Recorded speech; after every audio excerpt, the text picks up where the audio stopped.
Good day everyone. Guys, dumating na yung banknote. Gaganda na ito guys.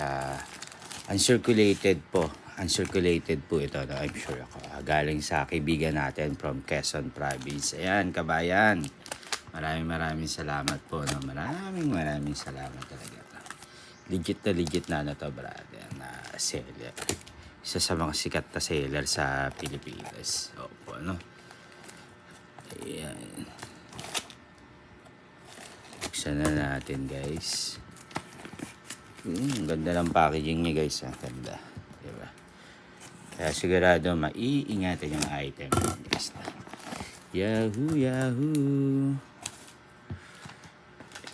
Guys, bumibili po ako ng mga lumang banknote, mga gold, silver coins naman po. Kahit mga lumang-luma na basta uncirculated po ang kondisyon. Ano po? Yan. May tape. Yan. Ingatan lang natin. Wow, may previous pa.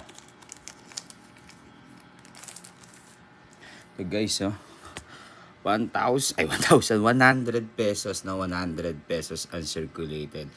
And 50 pesos uncirculated na.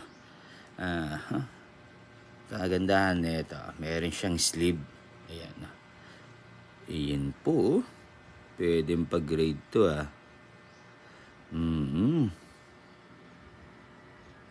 Pwedeng pag-grade.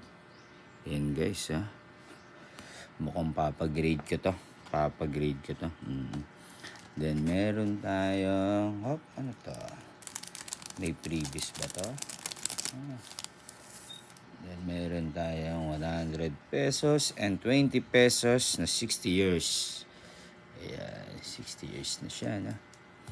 Tapos ito, very common naman to, no? Uncirculated, ABA, ABL, no? Kung ilang piraso.